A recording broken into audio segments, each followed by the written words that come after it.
ముందుగా మన ఇంటి వంటకు స్వాగతం సుస్వాగతం. ఈరోజు నేను చూపించబోయేది ఓన్లీ మసాలా వాడతామో ఆ కూరలన్నిటికీ కూడా ఈ మసాలా సరిపోతుంది. దీనికి కావాల్సిన పదార్థాలు ధనియాలు, జీలకర్ర, గసగసాలు, యాలకులు, లవంగీలు, దాల్చిన చెక్క, వాసన పువ్వు, వెల్లుల్లిపాయి, అల్లం, కాస్త సాల్ట్, పసుపు ఇవన్నీ కలిపి పేస్ట్ చేసుకొని మనం ఒక 15-20 డేస్ నిల్వ చేసుకోవచ్చు అనమాట. దీనికి ఏ విధమైన చెమరు ఉండదు, చక్కగా చాలా బాగుంటుంది.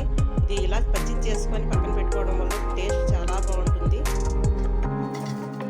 ఈ అల్లం ముక్కలు వేసి పెట్టుకుందాం. అలా ప్రతి దాంట్లోనూ మనం ఏ కూరలో మసాలా వేసుకోవాలనుకుంటున్నామో అన్నిట్లో కూడా వేసుకోవచ్చు.